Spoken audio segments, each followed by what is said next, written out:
हे राम पुरुषोत्तम नरहरे नारायण केशव हे गोविंद गरुड़ध्वज गुणनिधे दामोदर माधव हे कृष्ण कमलापते यदुपते सीतापते श्रीपते हे वैकुंठाधिपते चराचरपते लक्ष्मीपते पाहि मां हे गोपालक हे कृपा जलनिधे हे सिन्धुकन्यापते हे कंसान्तक हे गजेन्द्र करुणा पाहि नो हे माधव हे रामानुज हे जगद्गय गुरो हे पुण्डरीकाक्ष मां हे गोपीजननाथ पालय परं जनामि न तं विना कस्तूरितिलकं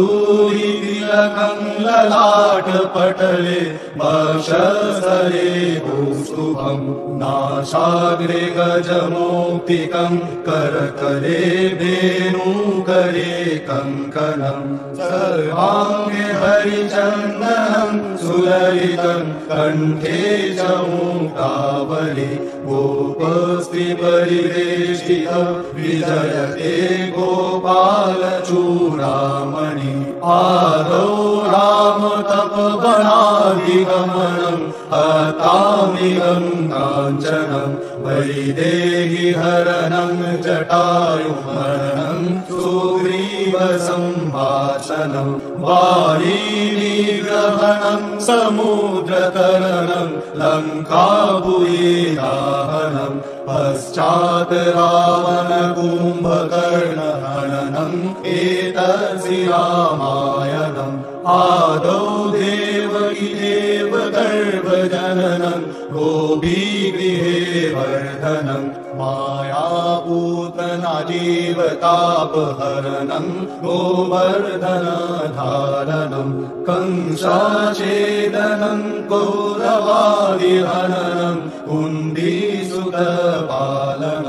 एतद् श्रीमद्भागवत पुराणकथितं श्रीकृष्णलीलामृतं पार्थाय प्रतिबोधितं भगवता नारायणेन स्वयं वैशेन ग्रथितं पुराणमुनिना मोदे महाभारते अद्वैतामृतवर्षिणीं भगवती अष्टादशाध्यायिनी मम्बोतामनुसन्दधामि भगवद्गीते भवदेशिनीम् नमस्तुते वैश्वविशालबुद्धे फुल्लारविन्दायतपत्रनेत्रे जयोताया भारततैलपूर्ण प्रचालितो ज्ञानमयो प्रदीप।